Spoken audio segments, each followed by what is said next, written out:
अनंतकोटी ब्रह्मांड नायक महाराजाधिराज योगीराज परब्रह्म सच्चिदानंद भक्त प्रतिपालक शेगाव निवासी समर्थ सद्गुरु श्री गजानन महाराज की जय।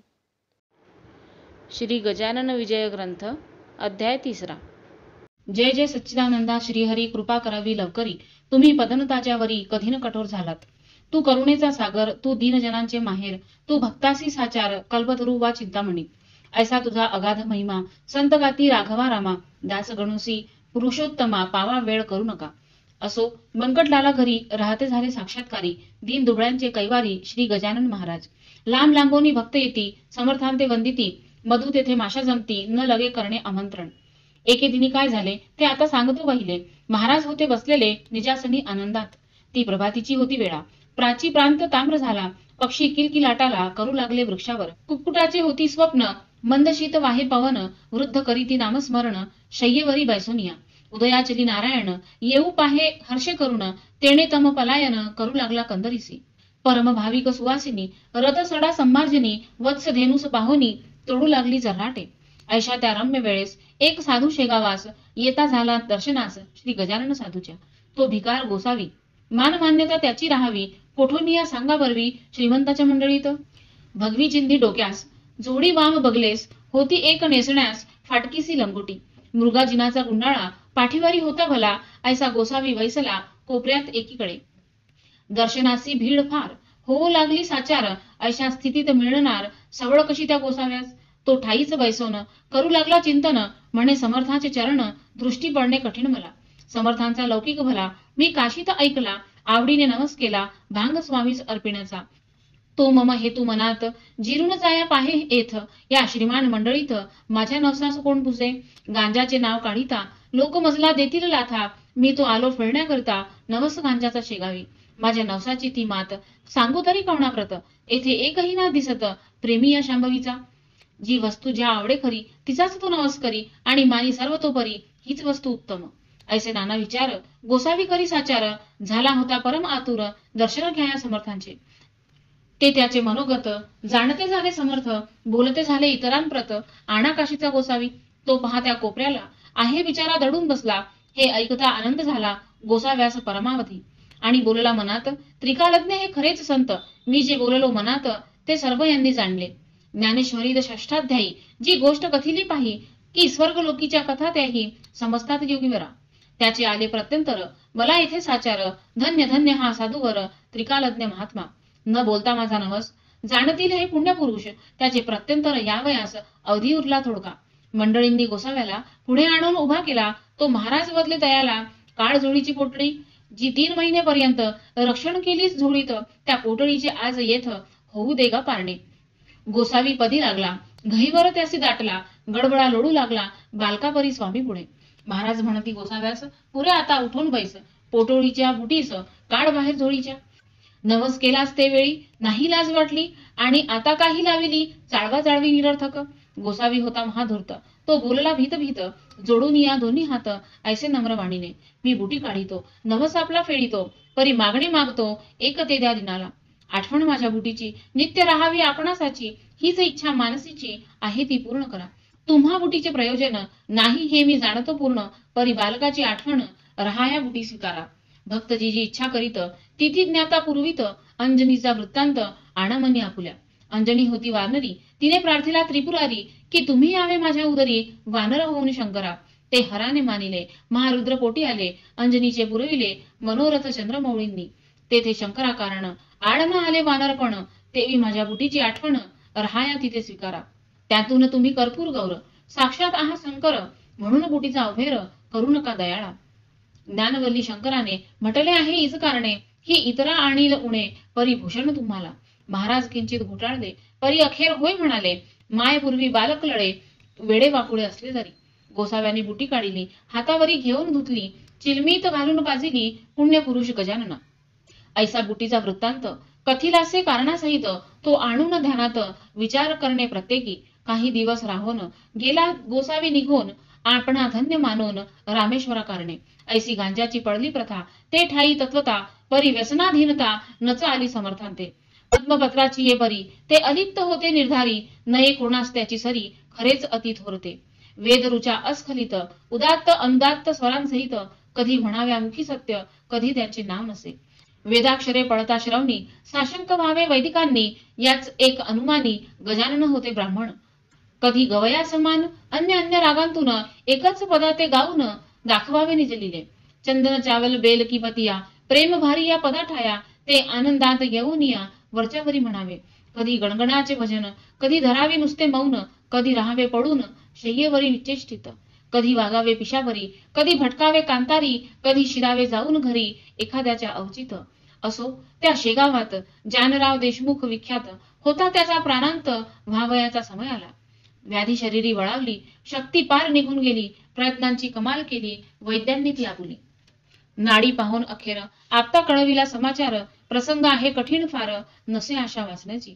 आम्ही प्रयत्न केले अति, परी यश न आले तिळरती, यांना आता घोंगड्यावरती काढून ठेवा हेच बरे.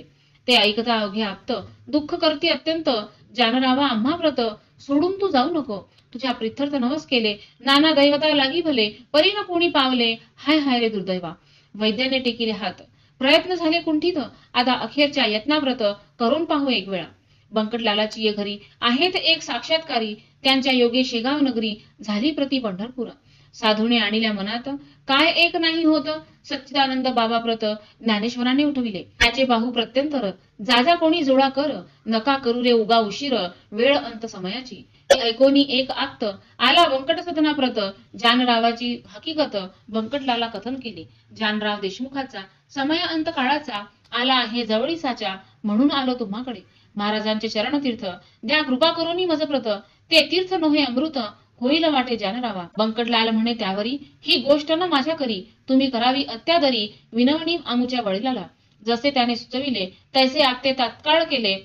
भवानी रामा विनविले द्याया तीर्थ समर्थांचे. भवानी राम सज्जन होता मनाचा दयाळू पूर्ण, दुसऱ्याचे दुःख ऐकून सज्जनतेच विवळ होती. प्याल्यामध्ये भरून पाणी समर्थांच्या लावले चरणी, आणि केली विनवणी तीर्थ देतो जानरावा. समर्थे तुकविली मान तीर्थ पाजिले नेऊन, जानरावा कारण घरघर घशाची बंद झाली. हात हलवू लागला, किंचित डोळा उघडीला, उतार पडू लागला तीर्थ प्रभावे देशमुखासी. तो पाहता प्रकार आनंदने नारी नर, सत्पुरुषाचा अधिकार आला कडून सर्वांसी. मग औषधी बंद केली, तीर्थी भिस्त ठेविली, ज्या योगी लाभती झाली आरोग्यता जानरावा. 8 दिवसा माजारी जानराव झाला पहिल्या परी, भवानी रामाची ये घरी आला दर्शना समर्थांच्या.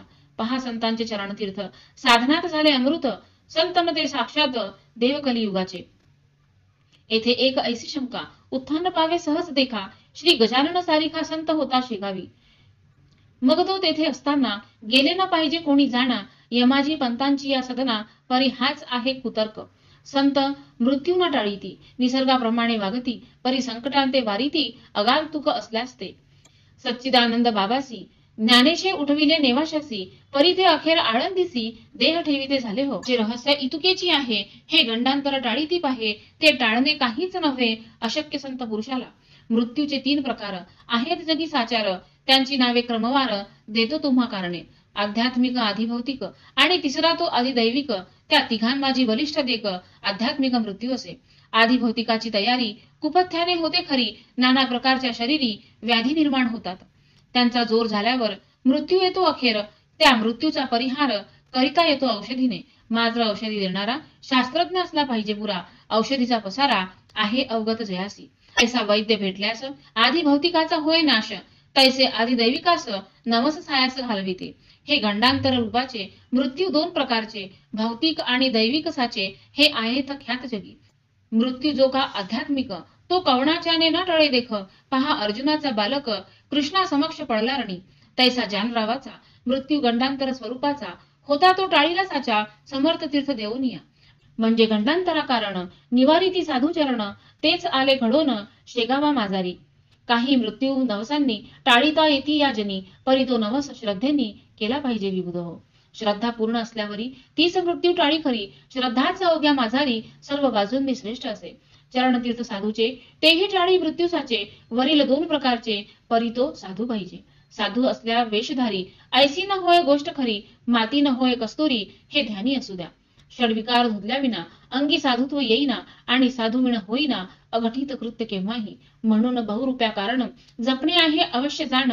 उगीच पाहून पिवळेपण सोने पितळेच मानू नका. गजानन नव्हते वेशधारी, ते पूर्ण साक्षात्कारी. म्हणून तीर्थाने झाली बरी व्याधी ज्या नावाची. देशमुख बरा झाल्यावर भंडारा घातीला थोर, साधू प्रित्यर्थ साचार बंकटलालाची ये घरी. तीर्थे देशमुख बरा झाला, परी स्वामींशी पेच पडला. त्यांनी मनासी विचार केला, तो एका येणे रीती. कडकपणा धरल्याविना ही उपाधी टळेना. स्वार्थ साधू प्रापंचिकांना साधुत्वाची चाड नसे. त्या दिवसापासून आणू लागले अवसान. स्वामी महाराज दयाघन वरपांगी कडक झाले. हा त्यांचा कडकपणा असह्य झाला इतरांना, परी त्यांच्या भक्तांना काही न त्याचे वाटले. जेवी नरसिंह अवतार इतरांशी वाटला क्रूर, परी कयाधूचा कुमार मुळीन भ्याला त्या रूपा. वाघीण इतरा भयंकर, परी तिचे जे का असेल पोर, ते तिच्याच अंगावर निर्भयपणे क्रीडा करी. असो, आता गोष्ट दुसरी सांगतो मी तुम्हा खरी. कस्तुरीच्या शेजारी बसल्या माती मोल पावे. चंदनाचा शेजार असला थोडा बहुत हिवर, वासित होतो साचार हा न्याय निसर्गाचा. वासित हिवर झालेला चंदन मानीन आपणाला, तरी त्याच्या भजितीला पारावार न राही पुढे. जेथे ऊस निपजतो तेथेच निवडुंग उगवतो, जेथे मोगरा वाढतो तेथेच येते पिंगुळ. जेथे साधू सज्जन तेथेच मैंद निर्माण. हिरे गारा एक वटून खाणी माझी राहती. स्थान एक म्हणून किंमत नाही समान, तेज हिऱ्याची हिरा लागून भूषवी न गारेला. गार ती गारची राही, पायाखाली तुडविली जाई. ऐशी स्थिती कधी न येई अमोलिक हिऱ्याला. श्री गजाननाचे संधिद ऐसाच होता एक मैंद. संत सेवा हाच मद अंगी ज्याच्या भरला असे. तो सेवा करी वरी वरी, भाव निराळा अंतरी. मिठाई पेढे सावरी समर्थांच्या नावावर.